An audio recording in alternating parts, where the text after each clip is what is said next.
Welcome to the Post-Prison Chronicles podcast, brought to you by the Gym Chula Vista.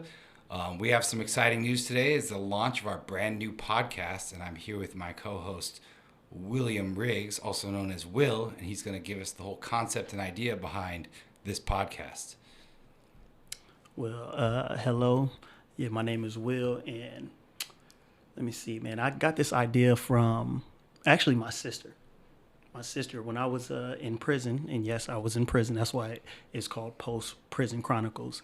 My sister, she started doing a podcast, and her podcast was geared towards women and the betterment of women. And I started thinking, like, man, I'm coming home soon. You know, I had been in prison 16 years at that point. I was leading up to 16 years. And I was like, man, what am I going to do? And I want to change the perception of what someone can be post-prison, once they're out, once they're released. And so, I started writing down notes, and started thinking about it. And, the name for Post-Prison Chronicles came up. And so pretty much what my dream, my goal with this podcast was, like I said, to change the perception. A lot of people, when they come home, a lot of brothers, a lot of people who was in prison, when they come home, they think that life ends in some ways. And when I say life ends, it's like, I can't do the things, I can't have fun because I don't want to go back to jail. So I have to basically just toe the line. But you got to toe the line as far as, you don't have to commit on crimes, but life is amazing out here, and I wanted to highlight that.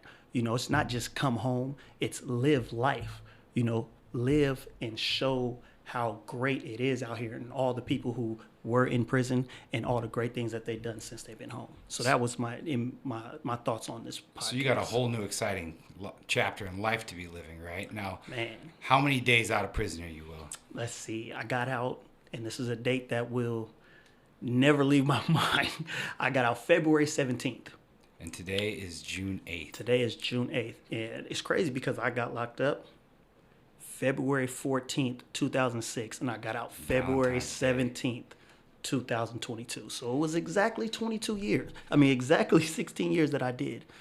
And I haven't been home that long, man. So let's talk about this. Obviously, this is a vision of yours to be doing this a long time. Right. Now it's coming to fruition. But you're the one with the great story. You want to show people that there's light on the other side. But let's talk about what got you into this in the first place. So tell us your upbringing, and then tell us what happened that got you those 16 years of prison, and then we'll go from there. All right. I guess the big word is insight. That's one of the words that I learned in prison, going to self-help groups and things like that. And what insight is, you learn what caused you to think and do the things that would make you go to prison. You understand what I'm saying?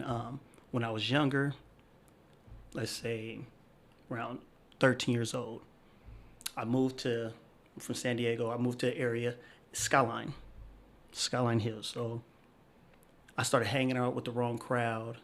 Things weren't going good at home. I felt neglected. And so I sought that love in the street. And that street just happened to be, ironically, the Boys and Girls Club. The Boys and Girls Club is really? where, ironically, that's where it started. That's like where I'm from, which is called, 69th Street in Skyline Hills. That's where we hung out. That's where the older guys hung out. And they showed me a lot of love. And another ironic thing, it was like the more bad you did, the more love you got. So I started messing up. I started fighting. I started doing things like that. And I got a lot of love. I got a lot of respect. And it just didn't stop.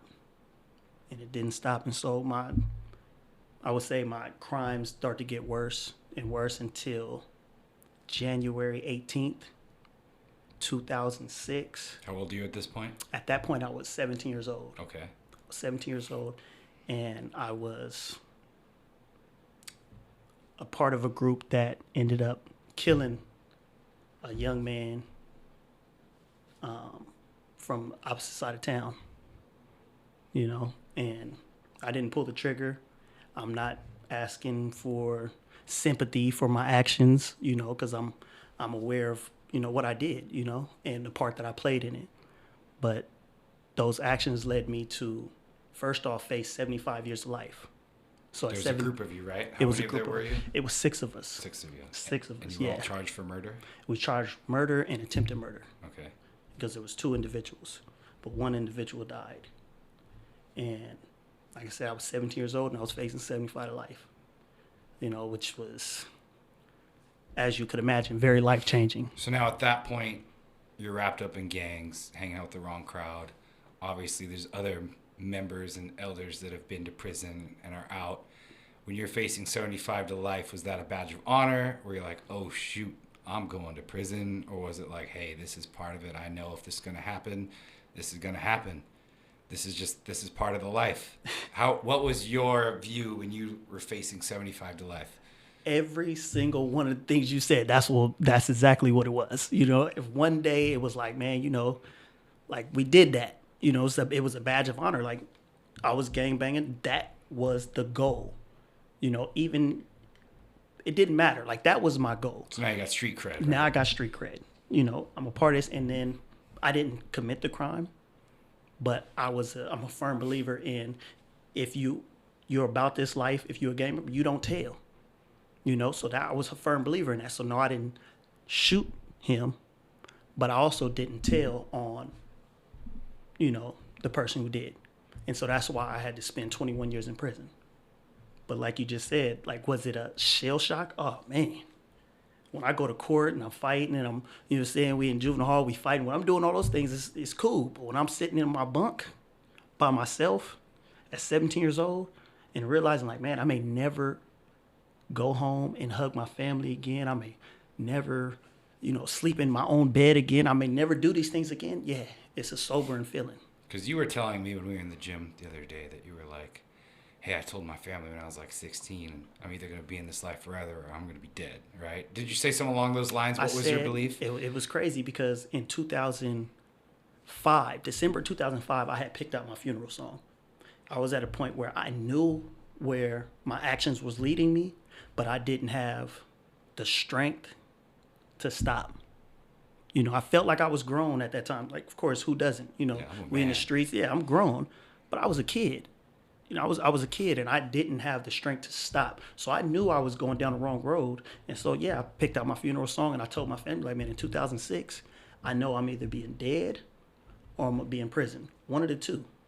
One of those came true. And one of them came true 2 months later. So, charged 75 to life. Yeah. 17 years old. You go to prison. Go to prison.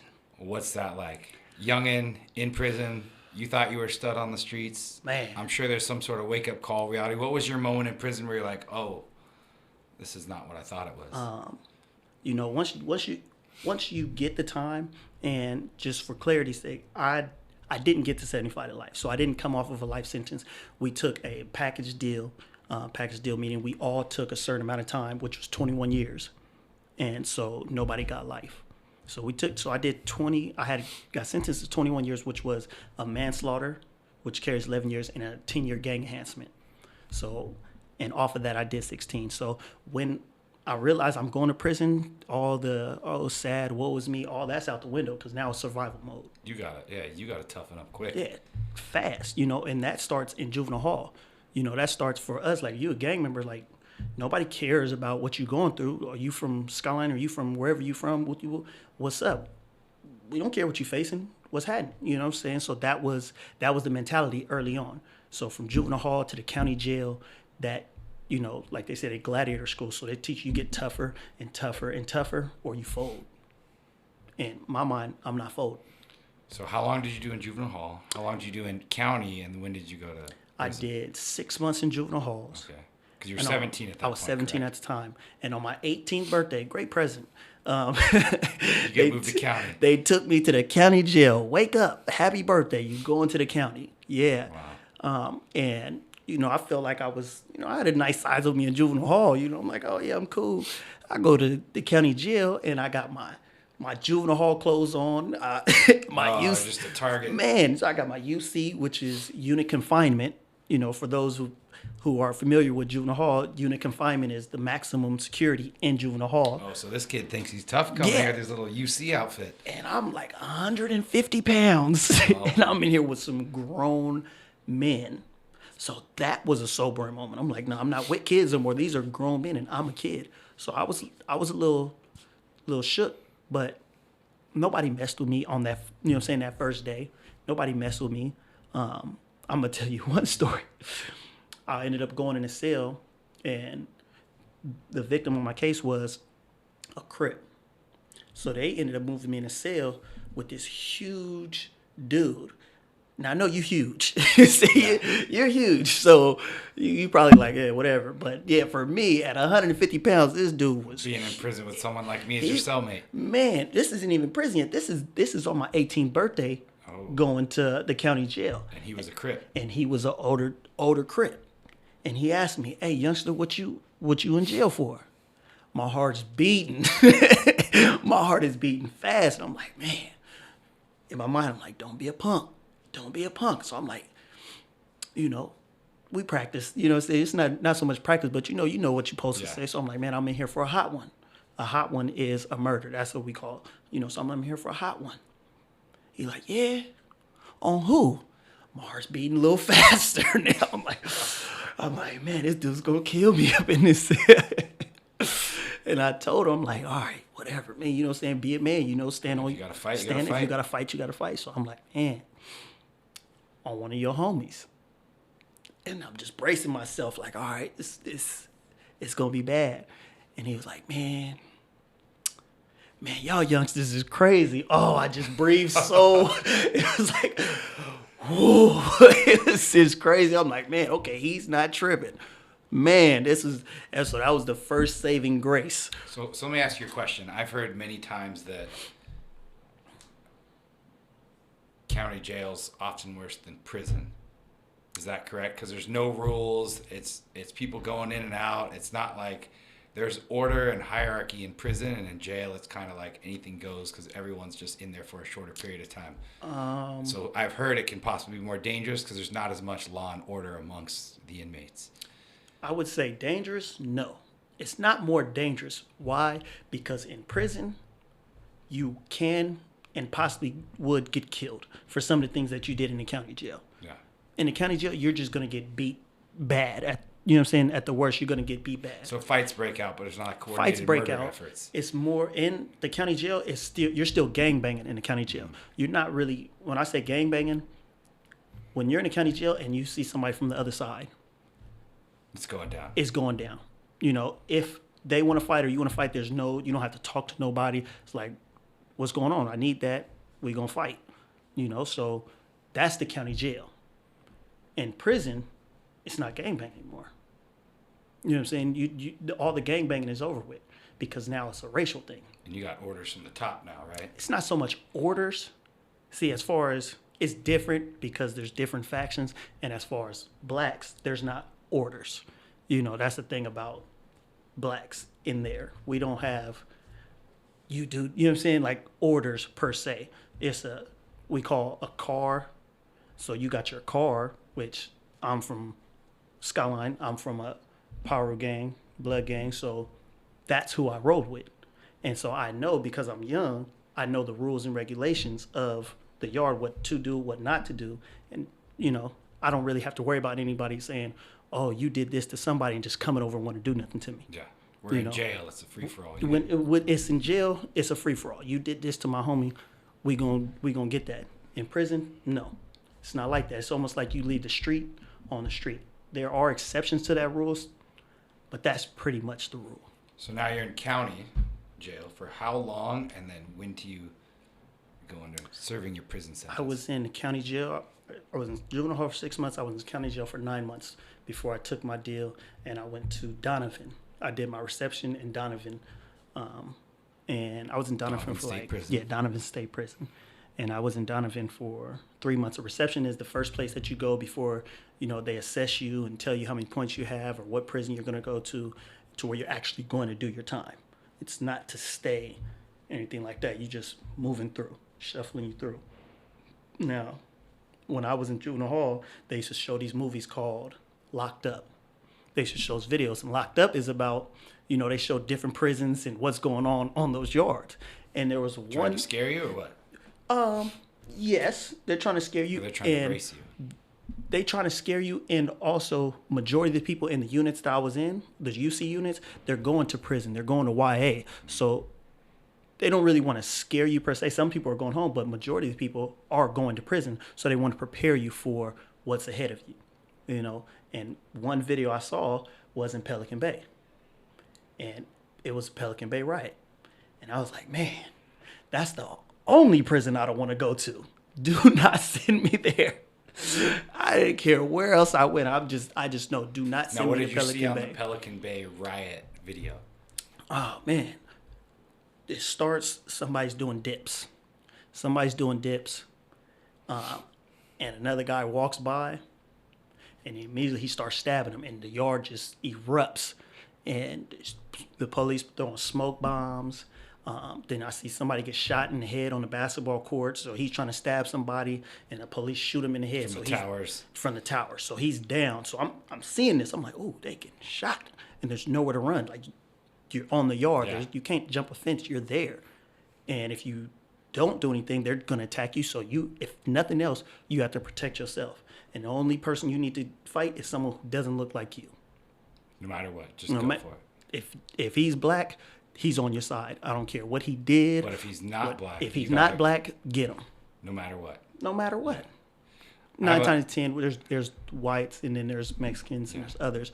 But in this one, it was Mexicans against the blacks, and it was like, man, if Mexican, get them, because they for sure gonna get you.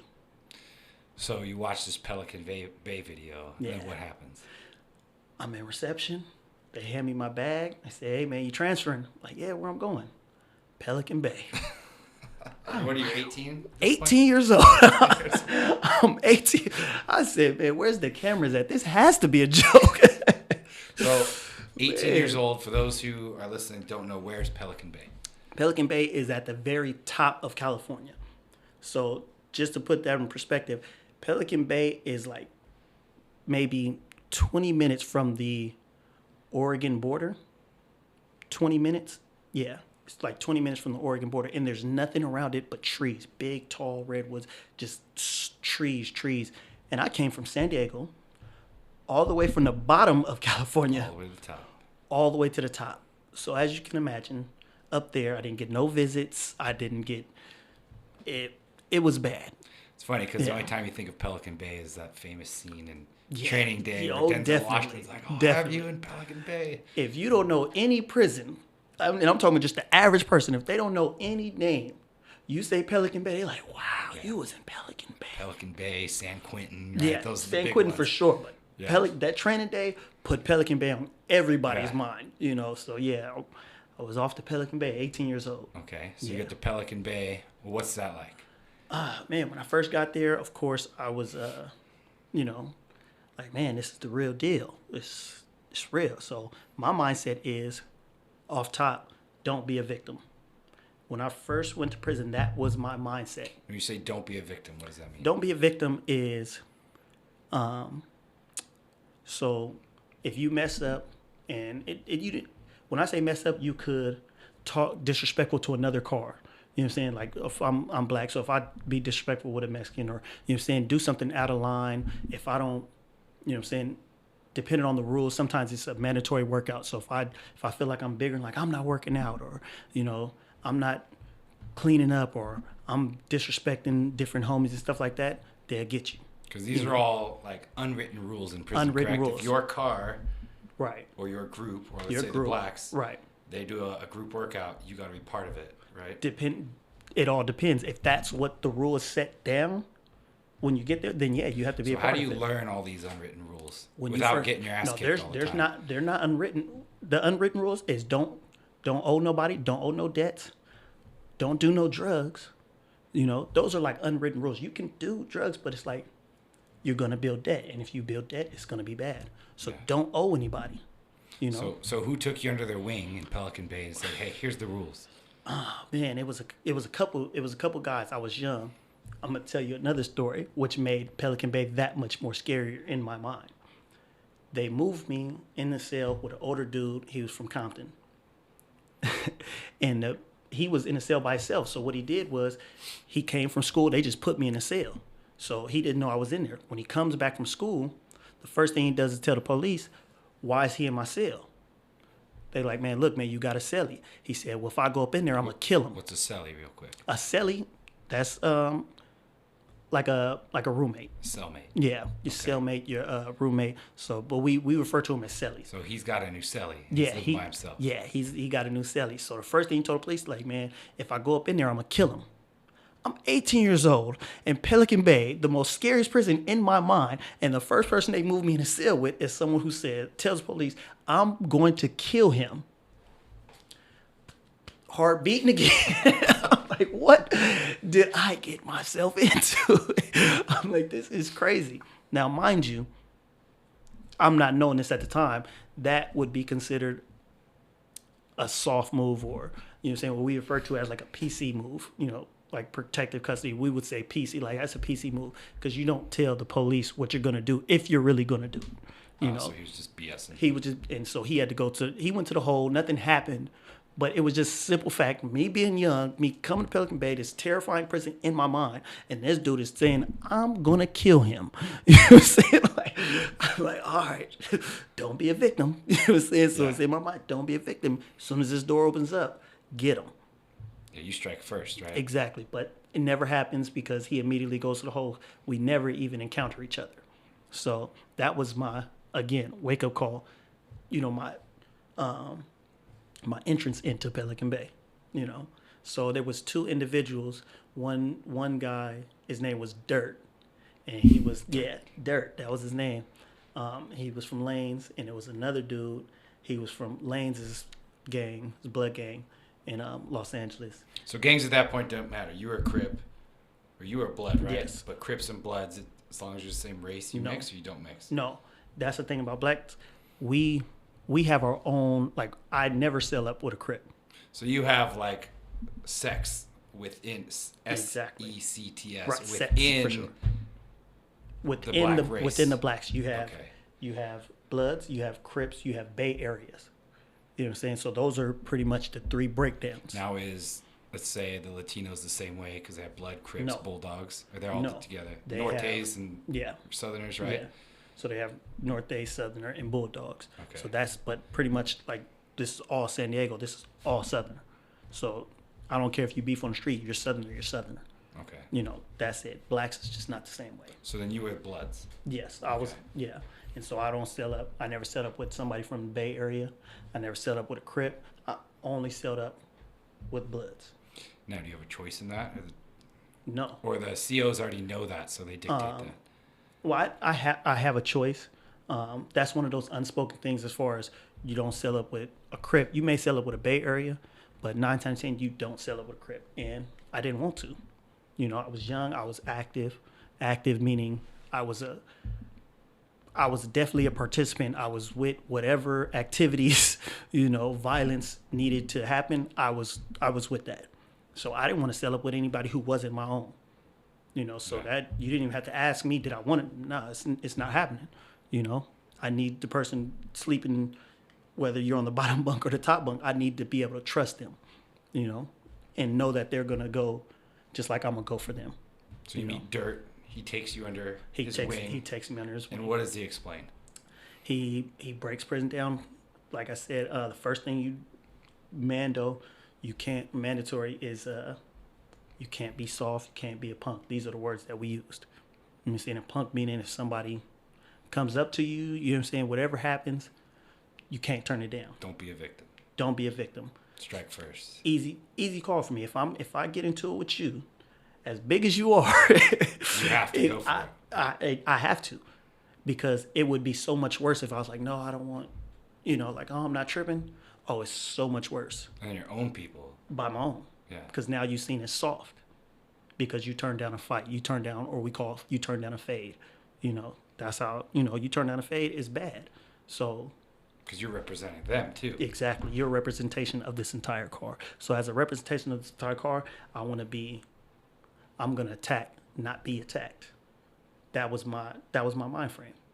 You know, not be a victim. So don't be a punk. What were the other rules? Don't gamble. Now, again, you can gamble, but they tell you don't gamble because gambling gets you in trouble. People end up owing debts, or somebody owes you and they don't want to pay you. And now if you allow that to ride, now you have to do something. Now your hand is forced. And if you don't do anything, now you're punk. Now you're a victim. Yeah. So So just avoid it altogether. So these are the things he breaking down to me. No debt, no gambling. No debt. Don't do drugs. Same reason. You don't. So it was broken down to me, and those things were pretty much easy to me. Again, I did my entire 16 years, was never a victim. So I learned pretty quick. Now, you obviously got out on good behavior, right? You went in as a blood. You obviously don't associate it to come out a blood. Not true. Well, you're not an active gang member. I'm not an active gang member. But you made a conscious decision somewhere along the line to straighten up. You got out on good behavior. You took continuing education while you were in there. You did things, obviously, that were looked positively upon by, obviously, the courts and stuff like that allowed you to get out. You were sentenced 21 years. You got out 16, correct? Right. What was the shift where you were like, okay, I'm not this 18-year-old kid that just doesn't want to be a punk anymore. Right. I want to be an adult and actually, maybe there's something for me on the outside. Right. Because, I know in the United States there's a 75% recidivism rate, which means 75% of prisoners that get out go back to prison within the first year. So that means a lot of the guys you're with, in the 16 years, I'm sure you saw them get out there back within a month, a week, a couple days. They get out, they do the same stuff, they come right back, right? So what was the moment in prison where you were like, okay, I can't be this way? All right. Well, just to add clarity to what you said,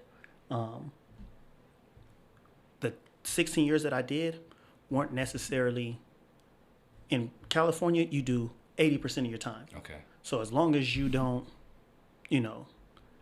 always mess up. Like I can mess up. Yeah. I can fight. I can do, the things I did. But as long as I stay clean for a certain amount of time, which is like 6 months most of the time, you'll get that time back. So yeah, I made a lot of mistakes. I did. When you were younger in the beginning? Not even just when I was younger, like up until 30, I hadn't had a write-up for 4 years. So 2018 was my last write-up, and that was for a battery. That was my last write-up for a battery on another inmate. And it was at that point that I decided, like, I'm just going in a circle. Yeah. So I'm doing the same thing over and over again, which is the definition of insanity, doing the same thing over and over again and expecting a different result. Mm-hmm. And I made the decision then, again, and you said I went into prison from Skyline and I left prison from Skyline. Yeah. And I tell my PO and I tell everybody, I'm from Skyline because that's my community. Yes. I no longer have negative contributions to Skyline. I'm positive, but that's my community. You still give back and you talk to exactly. schools and high schools, right? I give back with my time if I can, with any money or anything I can do. I try to give back because I love my community. And you gotta clean home first before you can do anything else, And I did a lot to help destroy my community. And so now that I'm in a position to give back, I want to help rebuild that community. So definitely, I'm still from Skyline, but it's my contributions to Skyline is all positive. So the last write-up, I'm just going in circles. What active steps did you take to, let's say, I'm going to get out, I'm going to stay out, I'm going to do something positive on the other side? The active steps that I took, I started to attend self-help classes. And early on at the beginning, the first word I said was insight. And those self-help classes, in order to change the way you think, you need to understand why you thought that way. So those self-help classes helped me see why I was thinking the way I was thinking, why I saw this person as an enemy, which is something I never really went into. It was just automatic. Like, you're from Lincoln, you're from the coast. So what were from some these of the places. reasons? What were some of the reasons I thought like that? Yeah, or some of the things you had to correct, like why were you thinking that way as far as like, I'm willing to go to prison for these core beliefs that I have that are completely wrong. Yeah. What were some built of on those falsehoods. things? So what are some of those examples of things you had to change about beliefs about yourself? Beliefs about myself, I was selfish. I used to say that I love my family. And I love my family. But the truth is, I didn't. Why didn't I? Because I put the gang above my family. If you love your family, and that's something I really had to identify. Like, you ask anybody in a gang, like, man, do you love your kids? Do you love your family? Do you? And it's like, yeah, I love my family. Family first, family Family everything. first, family everything. But if that's true, You wouldn't go to prison. you wouldn't do the things that would send you to prison. That's just a fact. Because that's separating you from your family. It's separating you from your family. And you can't provide for your family. And what are you doing it for? You're not making money doing it. You know, you're not making money. You're just sitting there like, hey, let's just go on the other side of town and let's go get these dudes. Why? Why? Because essentially that's what we did. You know, just sitting there. We're just bored. Like, hey, let's go. Let's go. Makes no sense. And when you think about that, like, man, that is so dumb. I can't think of any better word than dumb. You know what I'm saying? For that thought process as a child. And we're kids. This is what kids are thinking. We're not grown-ups. We're 15, 16, 17 saying, hey, let's go shoot somebody. So let's if go you're- hurt people. Right. You're saying it was dumb, right? Yeah. Which, in hindsight, you look back, it was dumb. What could you even have told yourself at 16 years old, what to do something differently? Could you even tell yourself you're stupid or you're dumb at 16? Was there ever a way to even write that path? Because I know, like you said, you go to high schools, you go to middle schools, you talk about your story. But for that kid that's in your shoes, nah, man, he doesn't know what he's talking about. Nah, I'm doing this for my family.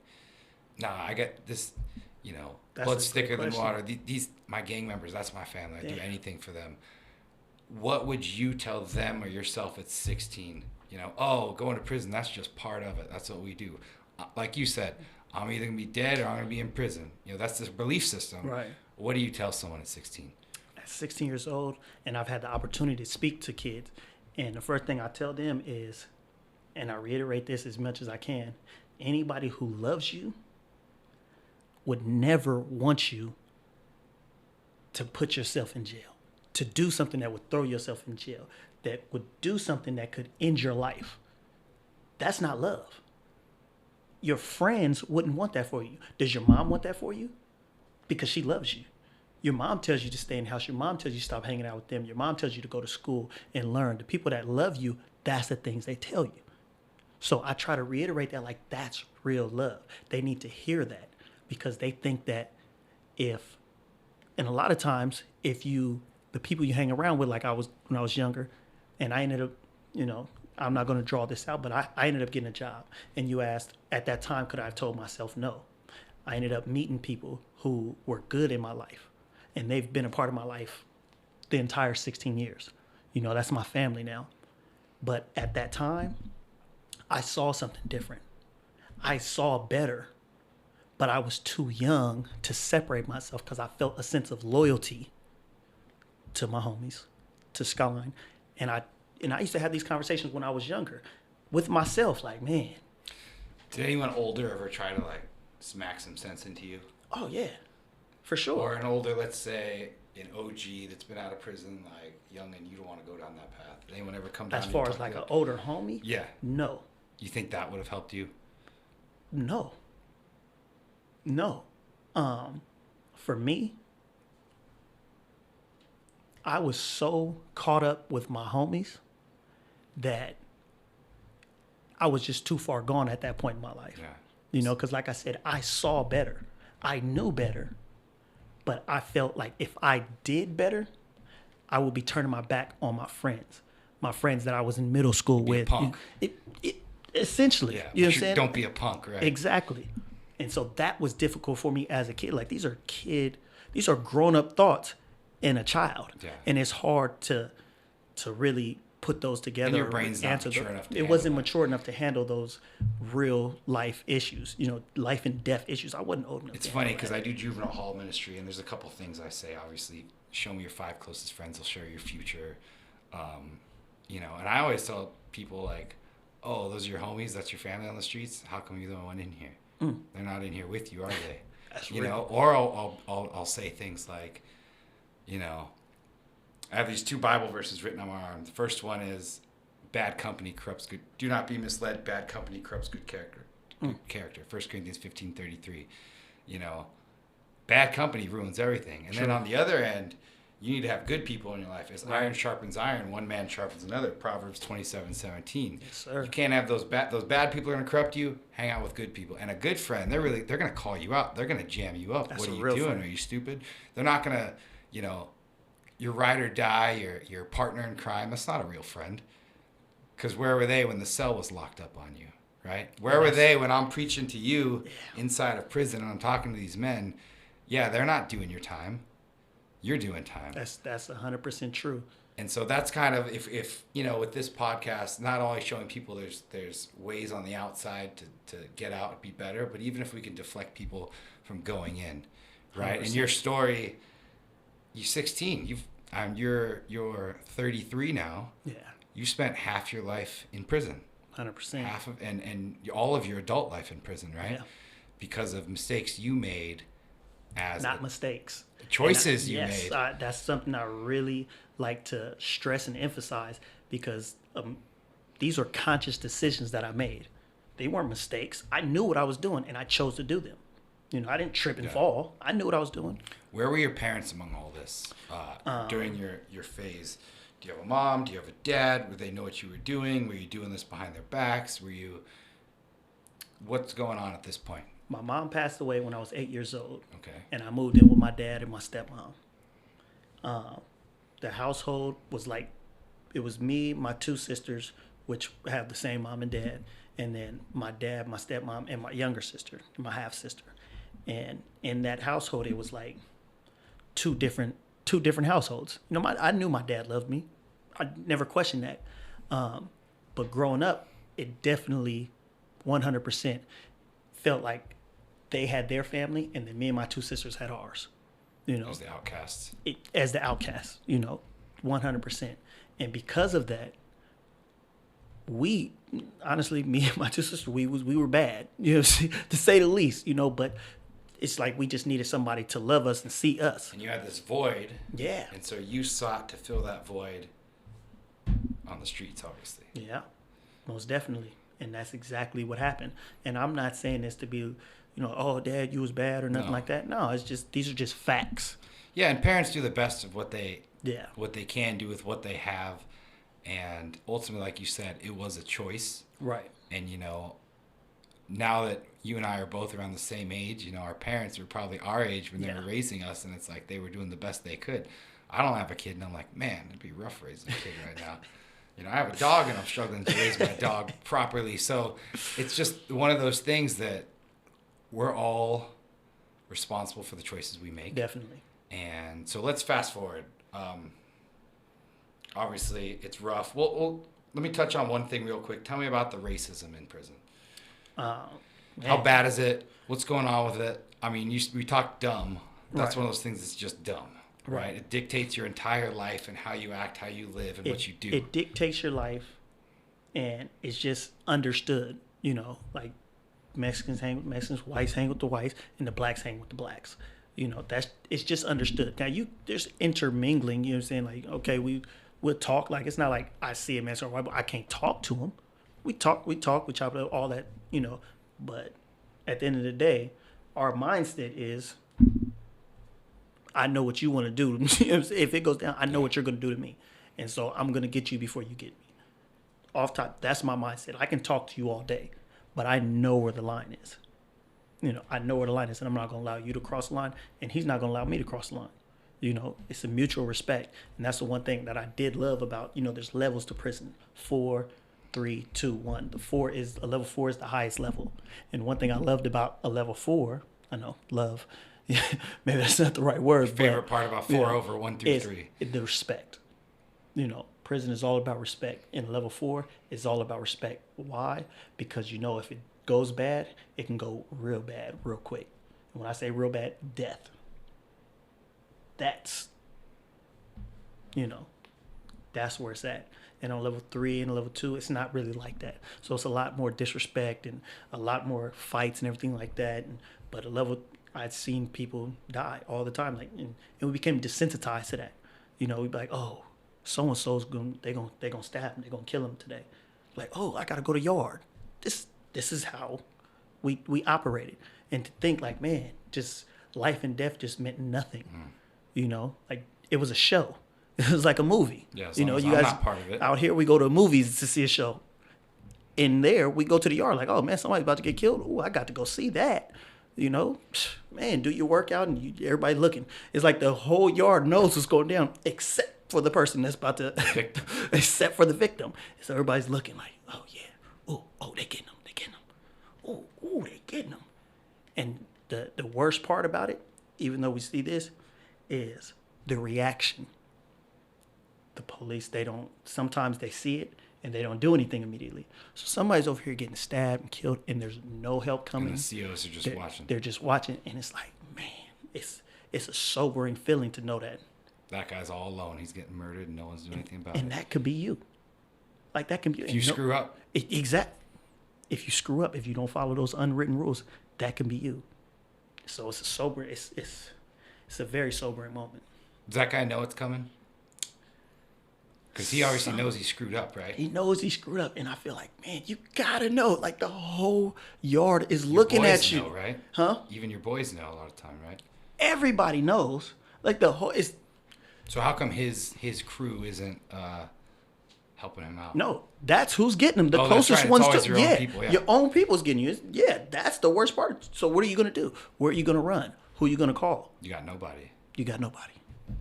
And the police are just like, oh, that's just how it works in here. Man, and they know how, because they're people who tell in there. Yeah. So they know. You have a friend who's a CO, and it's like, hey, what's it looking like today? They have people that go to him. Oh, this is gonna happen. Like, This is going to happen. Thanks. So they know. So So they everybody could've prevented on the it, too. yard knows. They could have prevented him. They could have came and got him up out of it. No, everybody knows. Everybody wants to see the show from the top down. Everybody wants to see this show. Like, ooh, okay, all right, that's enough. Let's go. What would entail a officer to step in? If they see somebody They'll fighting, murder someone and they'll let it happen. yeah, they'll let it happen.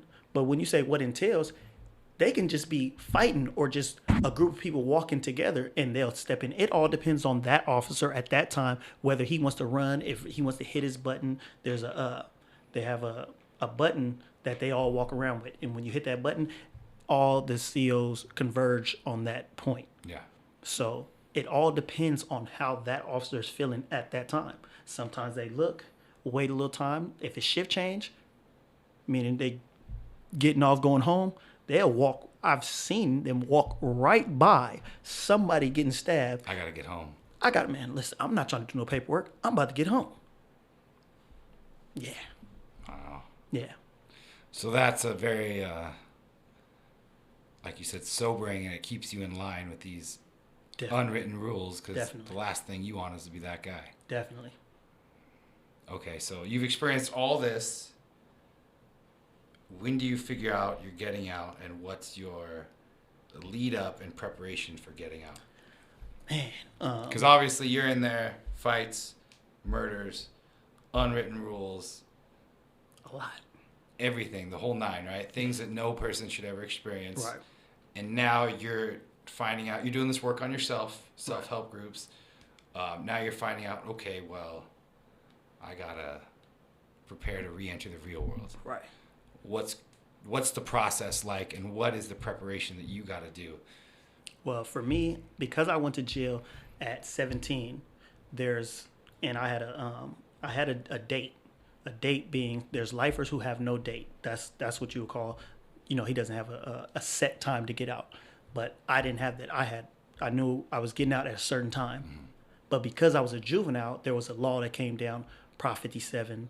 There was SB 260, Senate Bill 260, that gave me the opportunity to go to a board and get out early. So that put me in the mindset like, okay, man, I have the opportunity to get out of prison early, because my date was 2026. 4 more years, like that was my date.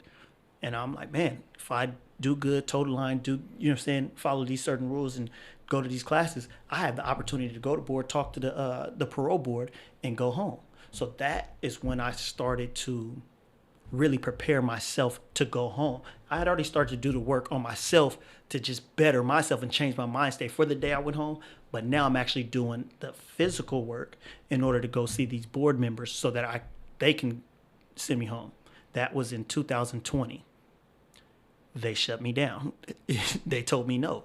So now I'm thinking, okay, now I have to do the rest of my time. Now there's this program called MCRP. Don't ask me to name what it stands for, right? Okay, you know better than me. Rehabilitation program. That's exactly what it is. There you go. And I'm in MCRP. That's where we found you. Name it. There you go. So the MCRP program, I had the opportunity to go there. And so now I'm really, okay, no more board. They're going to shut me down. They gave me a 3-year denial, which means I had to go back in 3 years to go see them and have the opportunity to go home. But the MCRP program, they come and get people 2 years from their date and give them an opportunity, basically like a work release program. You come home, you get an ankle monitor so that they keep track of you, and essentially you're free. I mean, you see me now. Yeah. How do they deem who's worthy of doing the MCRP program and who's not? MCRP doesn't have real strenuous rules and regulations as far as who can come. You can't have any sex crimes. You can't have any, there's no sex crimes, no crimes against children. Mm-hmm. And everything else is game. Murder, theft, anything between those lines. So those are the crimes that can't come. Now, as far as your prison term, you have to be 115. A 115 is basically a felony. You know, the best way I can explain it to you is like on the street you would get a felony or a misdemeanor. In prison, there's 128s, which would be considered a misdemeanor for the sake of this conversation, and a 115 would be a felony. So it's a write-up. So that write-up, you have to be 115 clear for a year, then you're eligible. So there's certain criteria, little check marks, but pretty much that's it. Don't have no sex crime, don't have any crimes against children, and be 115 clear for a year. Yeah. You know. Now let me ask you questions, because we work closely. We work closely with the MCRP program. We're starting a rehabilitation program out of the gym with them. And I know the conditions, I don't want to talk trash on them because we work with them. Right. They're great, Feel free. But it's still a government program. Right. The living conditions aren't great. It's small, super confined. Do a lot of people flunk out of that program and go back to prison? Do a lot of people go AWOL and try to run away, take off their ankle monitor? Is there things where that's not exact, or is it a great program where people take advantage and start working and they just clean up and get out? MCRP to me has been a true blessing. If it wasn't for MCRP, I wouldn't be here talking to you. Still be behind your I would still be in a cell, doing my time. I still technically have a year left on my sentence right now. But instead, I'm here with the opportunity to have this podcast with you, working at TG, dream job, with amazing people, helping people, going to volunteer, talking to kids, like all these different opportunities that's been afforded me, spending time with my family, my sisters I haven't seen in 16 years, mom, all these different things have been afforded to me because of MCRP. So you won't hear me say anything bad about MCRP as a whole. Yes, honestly, I have no sympathy for anyone who goes back because it's not really that difficult. It's not really that difficult. We talked about it, right? Yeah. Probation's for people who change, not for people that are trying to just fake it till you make it. Yeah. And you even said you could probably still fake it till you make it. You can, but it's really not that difficult. MCRP is an incredible opportunity. I mean, again, look at me. If you need any proof of how incredible the opportunity is, just look at me. Yeah. I'm here. And anything out here, the worst day out here is better than my best day in there. Amen. So let's talk. Now you're out. Yeah. You are part of the MCRP program, but pretty much you put in an order with Hagman, who runs it. Right. And he gives you, you can go to work, you can go work out, right. You can go to this meeting. What's your plan now, and how are you going to take advantage of this newfound freedom and you have this is a first chapter 1 through 16, second chapter 16 years in prison, 33 years and on, you're in a whole new book, a whole third chapter of your life. What's the plan? What's it going to look like for Will Riggs? Man, the plan is to live life to the fullest. You know, since I've been home, I've just been receiving blessing after blessing after blessing, and there's no better word than I can use than a blessing. You know, like something is going on that's not at my hand. Yeah, I've seen it since the day you walked through our doors. Just the opportunities keep opening up for you. They just keep coming to me. Like, man, who got my back? You know, it's like some God got my back. Yeah. You know, and from day one, I've always loved working out. In there, I love working out, and I always wanted to do something in fitness. I wanted to get my personal training certification. And my first job since coming home is at a gym. It's my first job. This gym gives me the opportunity to do a podcast. What? This gym gives me the opportunity to become a personal trainer. What? I've been home 3 months, and it's like and we're starting a prison rehab program that you get to lead. It had me leading a prison rehab program. Like, and what Mark is the Shark's taking you speaking at local schools? Man, come on. Yeah. You can't script a better story. You can't script it, you know, and just the opportunities keep presenting itself, and I'm taking advantage of every single one of them. Yeah. Well, you know, I've told you this before, but I think God has big plans for you in order to reaching the post-incarceration community, the currently incarcerated, and hopefully we can prevent people from being incarcerated.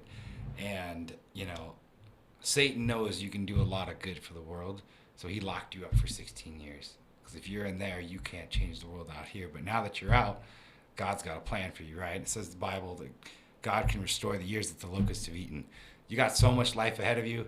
33, you're just hitting your prime. Now you're hitting the gym. You got this rehab program that we're spearheading to help men out of post-incarceration to better their lives. We got this podcast that'll reach hopefully millions of people one day. Hopefully. And just the opportunities are limitless. And I want to thank you. As soon as we interviewed you first time, I was like, God's got a plan for this kid. I say kid with the same age. So I was like, God's got a plan for this guy. You know, he may have spent all his years in prison, but, you know, I can see like this parabolic growth for you because it's just doesn't happen for a lot of people when they get out. Maybe they go back to the street. Maybe they got no help, no support system, no community. Well, I'll let you know through TG, we're your family. You got community through us. We're going to back you up. And all your goals kind of align with ours as far as helping people, as far as reaching our community. Right. And so I'm glad you're part of the team because I can just see it, you know. I can just see the passion in your heart. You know, me and Mark the Shark, our goal is to reach our community and to help the post-incarcerated. But we've gotten in a lot of trouble. We've ran with the wrong crowd all our lives. And we've done some bad things, maybe similar to what you've done. Right. But we've never spent time incarcerated. Right. So while we have the heart for those people, you've done it. You've been in there with them, right? So, I mean, I think just the sky's the limit. And as long as you keep your head on your shoulders. Oh, man, it's there. As iron sharpens iron, secure. One man sharpens another. You keep a good group of men around you. Definitely. You know, you stay plugged in. I think we're going to do great things. So I know we're going to do great things. I appreciate you, and the sky's the limit. And is there any last words you want to say or last words of wisdom you want to add to this podcast? I mean, you know, like I said, with this podcast, I just want to show the greatness of men who have formerly been incarcerated. I want to highlight those stories. I want to show what you can do and change the perception. You know, that's what I want to do. I want to change the perception. You know, I walk around with this ankle monitor, and for a long time, I feared showing it because of the perception. And so by just being me and just shining a light and just being a light, that's what I want to be. You know, I smile all the time because I'm happy. Yeah. You know, like life is good out here. Like there's not really that much to be sad about. Life is good. So I want to see people, when they see me, I want them to see like, man, I've been in prison, but not everybody been in prison is bad. Yeah. You know, in their heart. You know, yeah, I did something wrong, but that action is not me. Yeah. You know what I'm saying? So that's just what I want to do. And hopefully just bring people together and change the perception. Yeah, I love it. You know, you were all like, I got to wear pants. I got to cover the ankles. The other day you're training legs and it's just showing. I'm like, good for him. You know, I got shorts now. And, you know, honestly, you're not the only person that's in the trains with ankle on. Yeah. So don't even worry about it. Well, Will, awesome. Episode 1 of the Post-Prison Chronicles. If you guys want to contact us, what's your email? What's your Instagram? Someone can reach out to you. My email is jamesmidas1@icloud.com. My Instagram is gonna be changed, so I'll keep you updated on that one. Yeah, and so if you want to contact me, KRUCKE, the monster, Krookie Monster at gmail.com. Same with Instagram, KRUCKEMONSTER is my Instagram. And then once again, Will, I want to thank you. We're going to see a lot more of you. We're looking forward to the insight and wisdom and just guiding this podcast in the future. This is Stephen Krukenberg, Will Riggs. Will. Man. This is the Post Prison Chronicles, brought to you by The Gym, Chula Vista. All right, guys. We'll see you next time.